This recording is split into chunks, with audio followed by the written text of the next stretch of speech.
ジムリーダー、悪の組織、四天王。主人公に立ちはだかる数々の苦難。そんなストーリーの攻略難易度が劇的に変わる御三家たちを紹介していくぜ。気になるわ。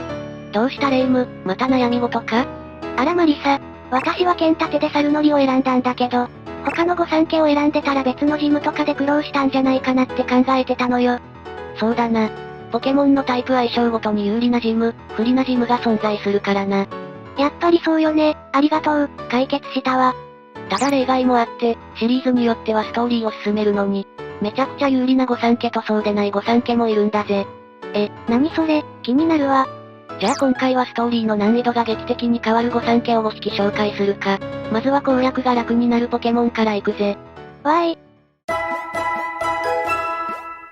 ダイヤモンドパールでおすすめの御三家はヒコザルだ。なんでヒコザルがおすすめなの？ダイパでは他の炎タイプがポニータ系列しかいないのが一番大きい理由だ。しかも炎格闘の複合タイプは4つものジムの弱点を突くことができる。炎タイプが優秀かつ、希少なのね。ああ、そうだ。終盤に覚えるインファイト、フレアドライブが高火力で使いやすいのはもちろん、序盤から使える火炎車は PP が多くてストーリー攻略にはもってこいだな。確かに使いやすそうだわ。ただヒコザル短期で行くと、洞窟とか水上で苦戦するから何匹か育てる必要があるぜ。まあ序盤で捕まえられるムックル、コリンク、ビッパあたりを育てておけば、おのずとバランスのいいパーティができるから大した問題じゃないんだけどな。ちなみに他の御三家はどうなのかしら？この子たちも強そうに見えるけど。ナエトルは希少な草タイプかつ、ドダイトスに進化した時自信を覚えるのが強いんだけど、氷4倍だったり、鈍足なところはきついぜ。坊ちゃまは？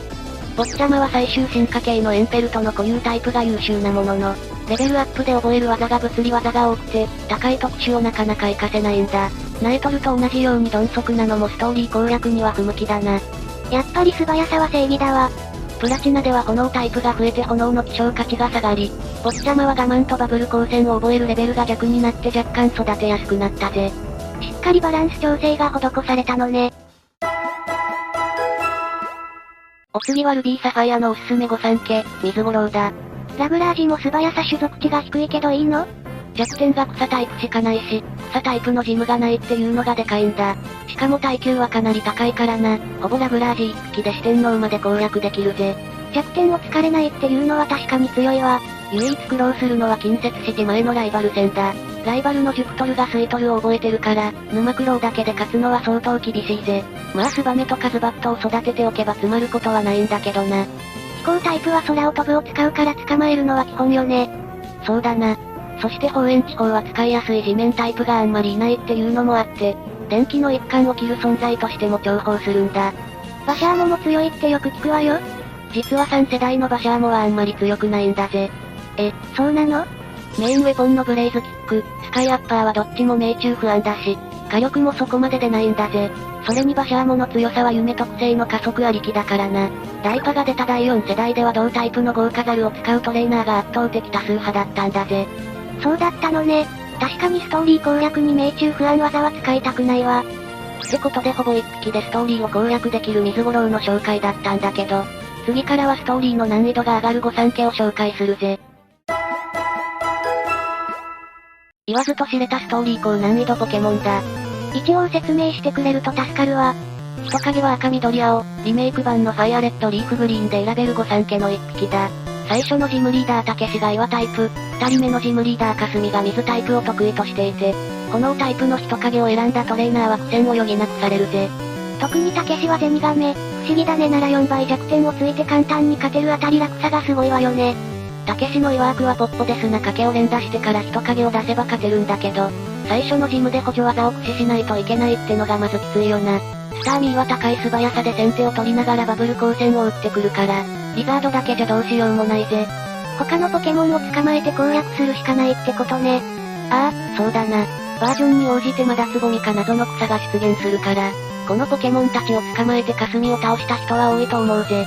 ちなみにストーリー中盤以降はどうなのかしら？霞を倒した後は割と楽なんだぜ。リザードが33レベルで覚える切り裂くが超高性能で、初代の急所率は素早さの種族値に依存してるから、リザードが打てば 100% で急所に当たるんだ。切り裂くは PP も多いから、ストーリーで使うにはもってこいの性能ね。花田ジムクリア直後にゲットできる穴を掘るは当時威力100の強力な技だったし、サブウェポンに困ることもなかったはずだぜ。じゃあ終盤は不思議だね。ゼニガメより強いんじゃないの？そうとも言い切れないな。不思議そうは27レベルで葉っぱカッターを覚えて、これもほぼ 100% 急所に当たる技なんだ。リザードと違ってタイプ一致で撃てるのは強みだな。他にも眠り粉、毒の粉を覚えるから伝説を捕まえる時にも重宝する。確かに状態異常要因はパーティに欲しいわ。カメックスは初代最強技の一角である吹雪を技マシンで覚えられるから、技マシンを使うのを惜しまなければ一番ストーリー攻略が楽な御三家だな。リザードンが中盤以降強いって言っても他の2匹も強いのね。そうなんだ。ちなみに対戦だとリザードンは6世代で2種類のメガ進化が与えられた上に、その2種類のメガ進化が両方強力で、他2匹に使用率で大きく差をつけた過去があるぜ。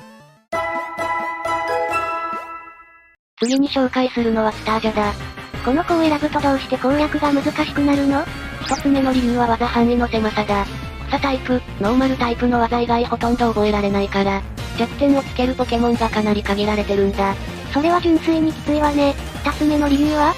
一つ目の理由と関連するんだけど、ジム戦、四天王戦で活躍できないんだぜ。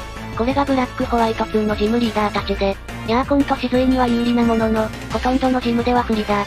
一見有利に見えるカミスレはエモンガがツバメ返し、ゼブライカがニトロチャージを持っているしな。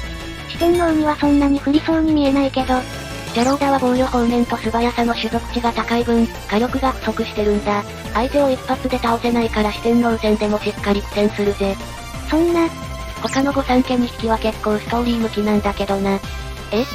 他の子もそんなに強そうに見えないけど、一見すると大剣気の種族値は無駄がありそうに見えるけど、ストーリー攻略だとあり合わせの技で戦うことが多いから、二刀流向きの種族値が生きたりするんだ。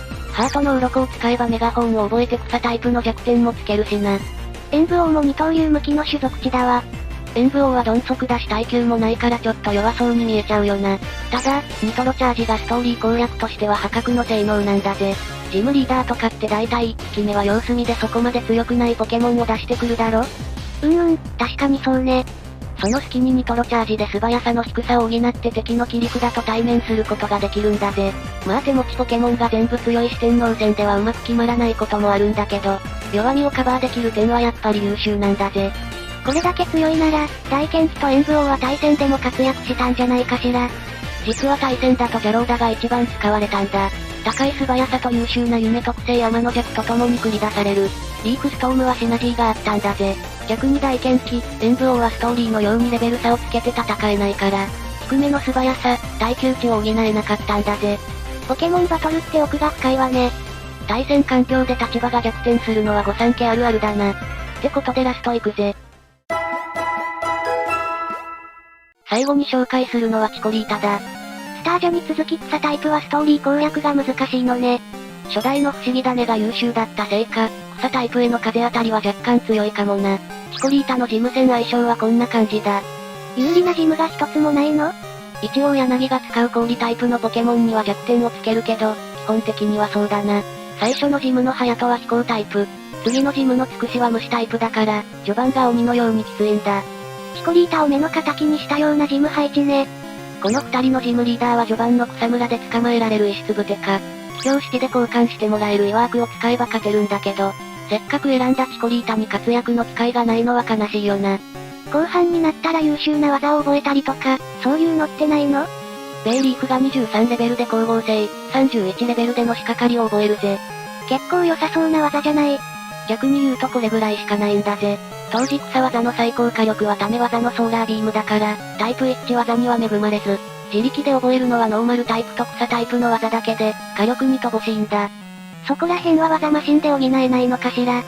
自信っていう万能サブウェポンは覚えるものの、1個しか手に入らないからちょっともったいないよな。それに対してオーダイルは冷凍パンチ、爆風は雷パンチと炎のパンチを覚えられるから、小金百貨店でサブウェポンをカスタマイズできるっていうな。なんでよ、メガニウムにも手足があるわ。前足でパンチを打つのは無理があるんだぜ。じゃあ眠り粉を使う捕獲要員になってもらいたいわね。覚えてくれたらよかったんだけどな。状態異常技は毒の粉しか習得できないんだ。有用な補助技である宿り木の種も、卵技での習得だからストーリーでは使うことができない。あらゆる面でハードモードなポケモンなんだぜ。ストーリーだと使いどころが難しいのね。でもその代わり対戦では無双できたんでしょ？